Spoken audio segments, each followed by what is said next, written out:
In this episode, we're going to unpack emergency funds. That's right. How much should you have in your personal or your business's emergency fund?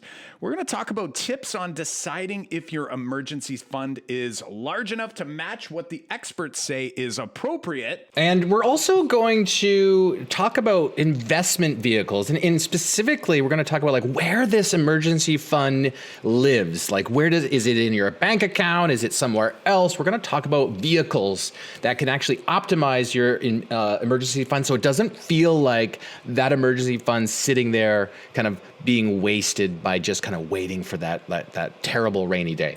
We're also going to help you build that emergency fund from scratch so that you don't feel like you're leaving money on the table. Let's do this. And I'll tell you, we are super excited to dive into this topic. And, I'll be honest, John, I'm hoping that people didn't see like emergency fund and then hit the skip button, because the reality is like, I'll be honest, I am not exactly inspired each day to get up and save into an emergency fund. It's pretty boring. It's, it feels like stagnant money typically.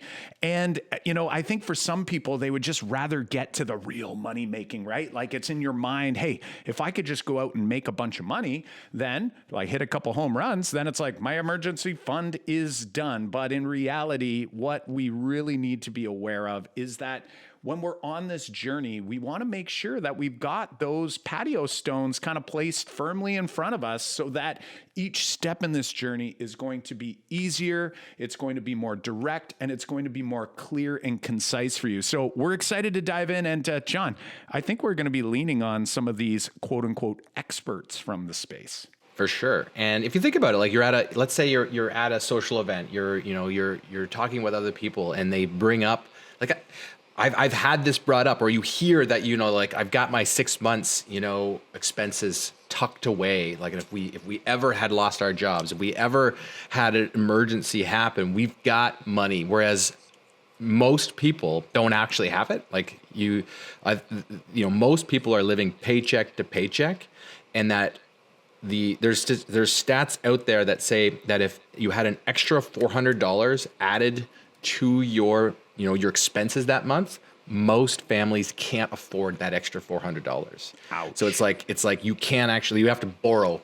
You have to use people are using their credit cards. Like the emergency fund is like one of those things. Like I remember being at a social event and it came up, and it's like, wait, I don't have that set up. Like if we did have an emergency, I would have to borrow, and that's like, wait a minute. So it doesn't sound so flashy. I agree, Kyle, but I feel like there's also like that stigma of me, like I don't actually have it, so Yeah. I'm crossing my fingers that nothing happens, in that case. So we're going to talk all about how to set that up, what it should be, how big should it be, and in the vehicles that you should be utilizing, so you don't feel like you're leaving money on the table. But I think this also started, Kyle, we were reviewing Dave Ramsey's 7 steps to kind of financial wealth. And he calls them 7 baby steps to financial wealth. And one of those steps, it's not the first step, but one of those steps is about, having that 3 to 6 months expenses in a fully funded emergency fund. And we started talking about that, going like,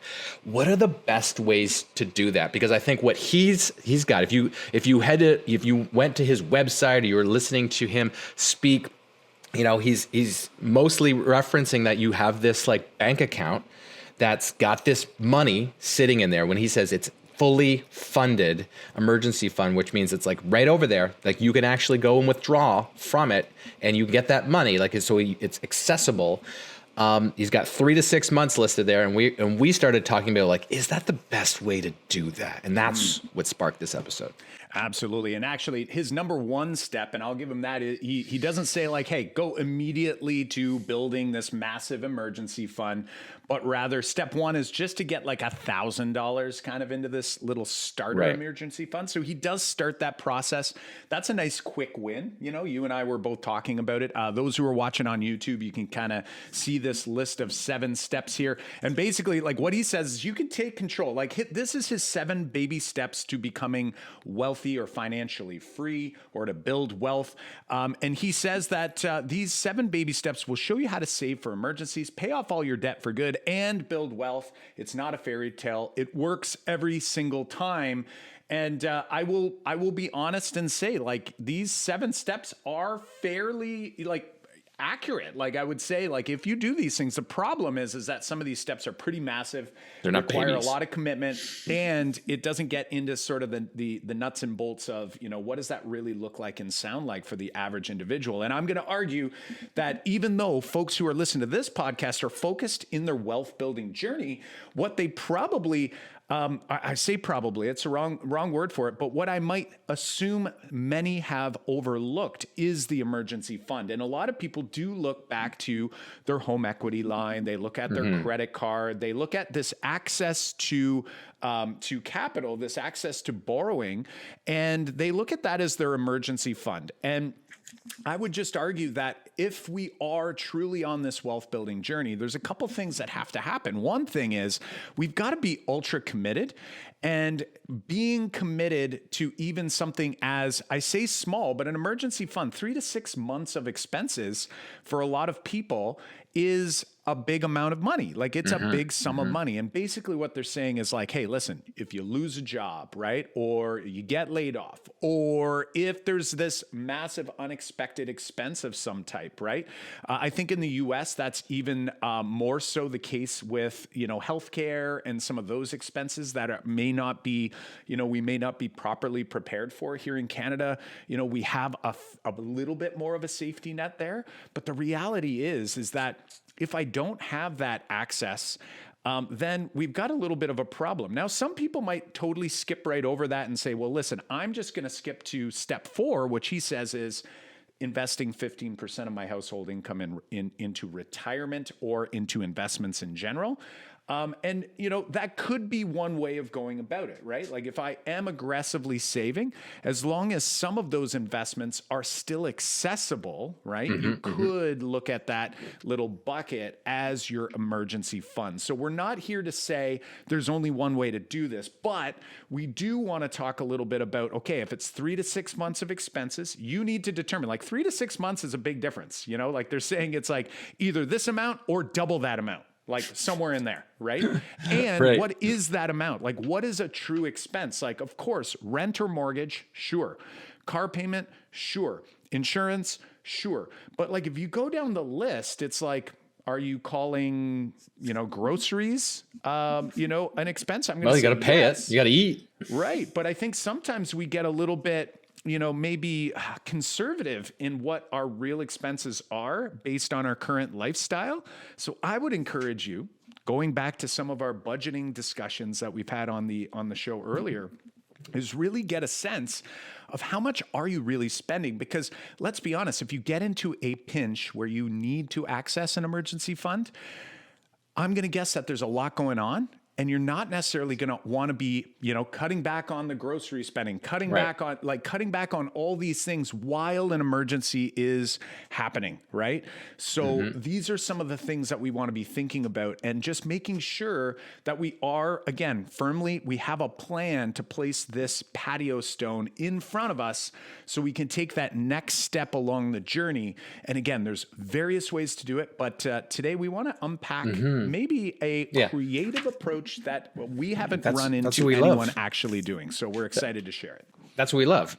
Love thinking about creative uses of access to money that we can utilize. Because I think what I get worried about, and I think this is why people tend to shy away from the bank account that's fully funded, sitting there doing nothing, like you said, Kyle, like, and this was the mindset that I had, is like, hey, I've got a home equity line of credit.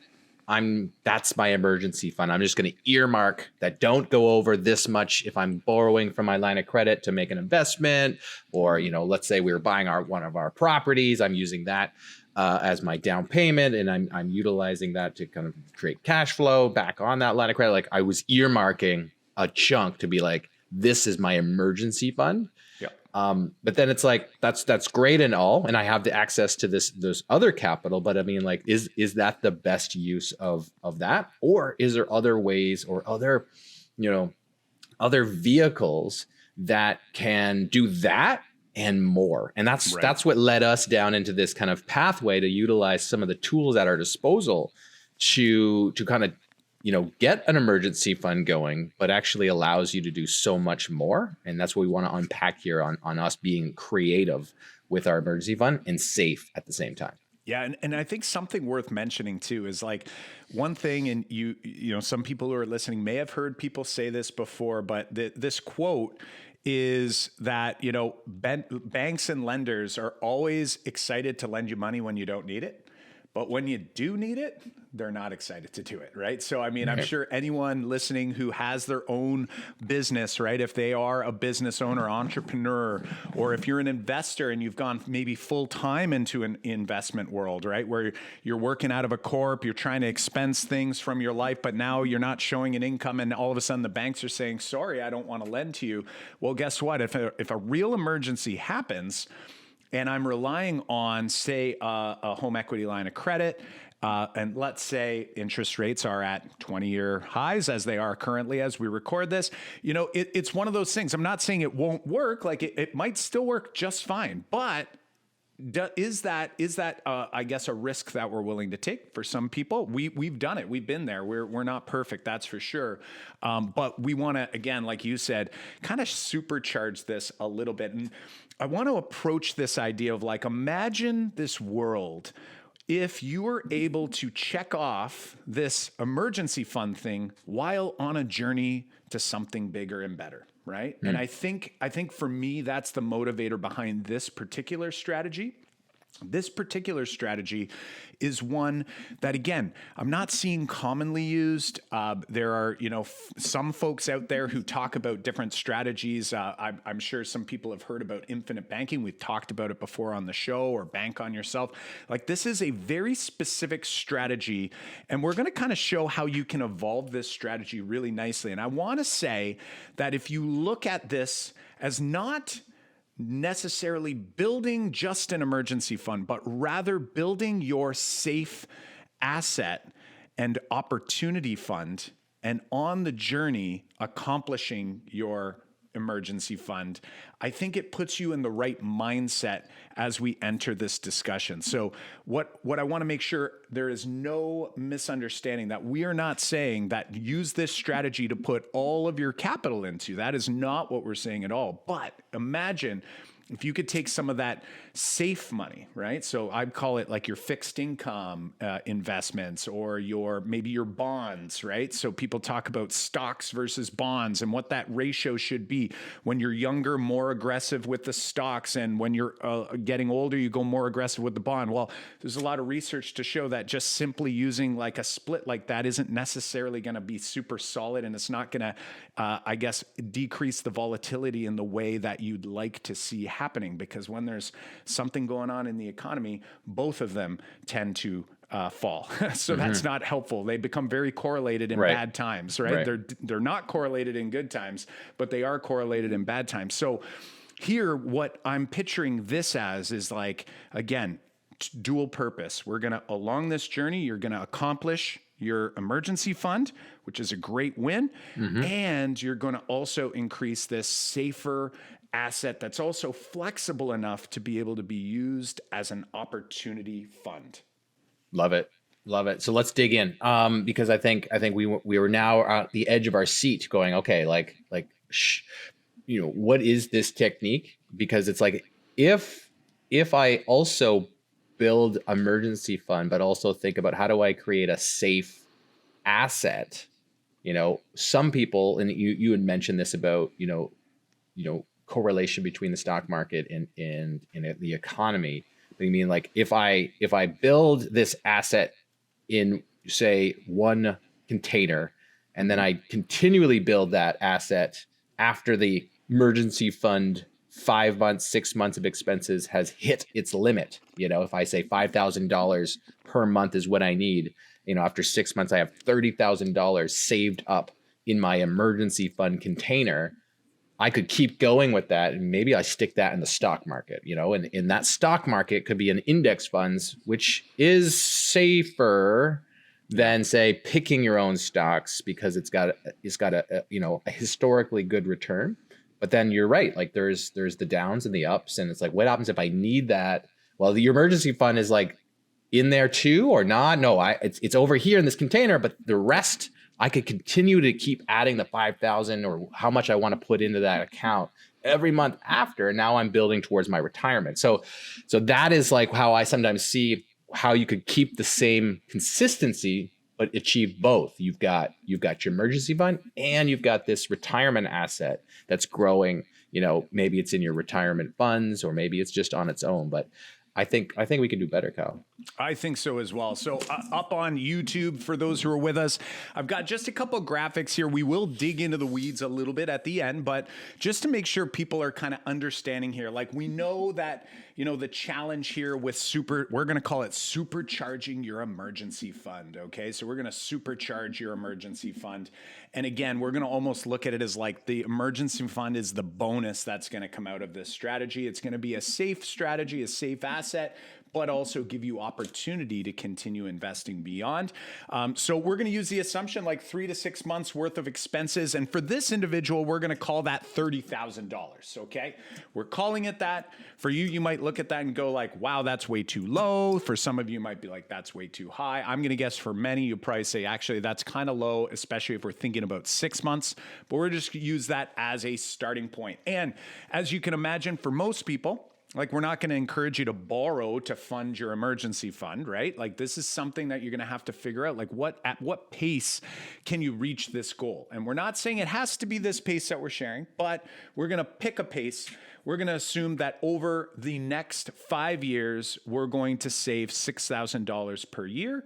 And normally, so what is that? $500 per month. Some people are like, yikes, that's a lot. If you're saying that, I'm going to say that you got to pause and you got to ask yourself, okay, well, where is this money going? If you're maxing out investments, then I'm cool with it. You know what I mean? Like if you're like, it's tight because I'm contributing like a significant amount to investments of some type, then you're off the hook. Okay. And maybe you're already in a position where you have access to some of those funds, making sure some of them are liquid enough.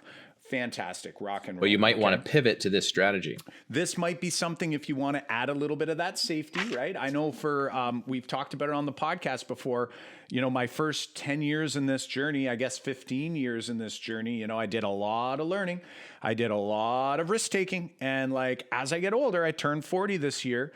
As we end 2023 here, I turned 40 and now I start to look and go, over the next 10 to 15 years, I definitely want to make sure that I'm not as exposed to, say, volatility, right? So a strategy like this is helpful for someone like myself. I know, John, you've been thinking the same thing as well, just to have some, and for us, these golden handcuffers, right? These people that had pensions and are now not necessarily relying on a pension. It's like, I like looking at this tool as a way to help me replace my pension with certainty while doing all the extra bonus stuff with my growth sort of assets, right? So these are things that we might be thinking about as we look at this strategy. So the usual result here, 6,000 for the next 5 years, that'll help us fund. You'll normally get to 30,000. Mm-hmm. And John, you had mentioned earlier, it's like, and the part that hurts people's soul is like just watching it sit there. Yeah. Let's be honest. It's actually losing money. Like it's actually going down in value. It's going down in how much it can buy and purchasing power, right? Inflation's been very high. It's been very hot. Hopefully it does come down. It'll probably never get to 2% as, the US Fed and the Bank of Canada are hoping that's their goal. The reality is it's always floating higher than that, even though they try to, bake it as something that's smaller. So it's losing maybe to bank fees, losing to, all these other factors. So we're going to improve on this a little bit, and we're going to bring back, friends, you remember it, episode 20, we talked about the magic compounding or money printing machine, right? This par whole life policy, which is a super safe asset, and it grows at a very consistent, I say consistent, it definitely does vary. However, it never goes backwards. It's never going to earn 10% a year. It's never going to earn, 0% a year. It's going to be somewhere over time compounding at around this like 4%, mid 4% range, which over any 20-year period tends to be around where rates are or where inflation is if you look at real inflation. So it's going to keep up with inflation and continue growing and remain accessible to you so that you can use it as either as a safety fund or as an opportunity fund. So let's look at what happens here. Okay, so we fire in $6,000 a year for the first 5 years. John, we have reached our goal because guess what? We put our 30,000 in. Like that part is easy. It's just more or less you set yourself the goal, pick that number, and we open up a participating whole life insurance policy. It has to be structured in a very specific way so that there is cash value, more emphasis on the early cash value of this policy. So this would be similar to a policy you might see in a bank on yourself or a, infinite banking type policy, that sort of thing. We use these types of policies for many of our strategies. And I'll tell you, based on the projections using the illustrations from last year's dividend rates that were shared, and keeping in mind, dividend rates should be going up over the next couple of years because all interest rates have risen. So over time, you'll see policy dividend rates following suit. And we were coming out of a historically low interest rate environment. So when we look at this and go, okay, after 5 years, the cash value is just over 30,000. Like some people are looking like, Kyle, I thought we were supercharging this thing, right? And it's like, yes, we are. But guess what? Like all good things, right? It takes time. It takes a little bit, and we'll call it kind of like a real estate investment. It takes time for those fixed costs at the beginning to start this new business or start this new strategy. And it's after year 5 when you start to see the beauty. Right. And we've already hit that first goal. Exactly. I was just about to say that. You've already hit your first goal, which is to have the 30,000 over the course of that 5 years. If you set this up using your trusted advisor, you've hit goal 1. So goal 1 is you have $30,000 available for you to use in the case of an emergency in this policy. Yeah, exactly. And if you've done this, if you've followed through, you were committed, right? Month after month, you throw in like say 500 in, or maybe you did a lump sum 6,000 each year annually. You could do it either way. I think probably chunking it up might be easier to commit to, right? But you've made this goal. So you're like, whoa, I'm the best, right? So normally you'd be done with this fund, and you could still be done with this fund and decide that, hey, guess what? I'm going to just now take some of that money and invest it somewhere else. Or you might be thinking to yourself, you know what? I've already got some other investments growing. Or maybe you're looking and saying, well, I mean, $500 a month isn't as much as I should be investing. Many say investing 15% of your income into investments per year is sort of a good goal to have. We always suggest if you can do more, that's only going to make your life better in the long run. But ultimately, like you can make that choice. However, if you choose this and you say, I'm going to keep this as this opportunity fund, and I continue to send that $6,000 into this participating whole life policy, and I do that for another 5 years. We're not going to show the entire year by year here. We're just going to show this growth. It's like when you see in year 10, all of a sudden you're like, okay, I've done it 10 years. It's easy to see that you've put 60,000 in. It's grown in value to $71,814. And the beauty is, as we mentioned back on episode 20, that a participating whole life policy is one of the safest assets out there, which means that the insurance company has contractually guaranteed to you, John, that if you want to borrow against this policy, not take money out of the policy, borrow it against. You can take money out, but that may trigger a taxable event. It may, cause the policy to now end and the compounding now stops. If I borrow against that, I can decide to take that money and I can put it into some other opportunity. That's why we say it's kind of like an emergency fund that's now morphed into an opportunity fund. But also no questions asked is the benefit of the policy loan, right? So you all you're going to do is you're going to call up your advisor, or you're going to call up the insurance company whose policy this is with, and say, hey, I want to have $70,000 of my cash value as a policy loan, and boom, they're going to write you a check with no questions asked, which is different than saying going to the bank and asking for a loan, or getting renegotiating a mortgage to pull equity from that. You've got now your $30,000 sitting there as your emergency fund, but now you have an extra $41,000 in this kind of opportunity fund. Yes, absolutely. And the beauty is that at about, if I continue doing this, when I hit about year 12, you hit a spot where the dividends typically are high enough each year where you can literally stop funding the policy if you choose. But I'll argue that when you get to that point, that's where the machine becomes most powerful, and you'll probably want to continue. The only reason why you would stop and say, hey, listen, just send the dividends to pay the policy. I'm not going to put any more money into this thing and just let it ride. It will just continue to compound at that 4 to 4.5, 5% rate, depending. It'll continue doing all those things, but you're losing that extra, gas that you can put in the engine, right? By throwing in that extra money. So it's actually nicer to be able to throw in more money later so that you get the benefit and you still have that access. John, you had mentioned they don't ask any questions. The only thing they ask you is, where do you want to put it? Right? What account do you want to put it? And you get up to 90% of the cash value. Now, some people are like, I want 100. Sure, you can. Collapse the policy. Say, listen, I just want $71,814. Send it to my bank account. No problem. No issues. The only thing they ask you is, where do you want it to go? But now you've sold your machine. Like, the compounding machine has now been sold. You can do it all you want. You will be subject to tax over and above the $60,000. So you have made money here. So this now becomes an investment instead of a tax-sheltered machine that upon death will pay out a tax-free benefit. And we're talking about this in a personal name.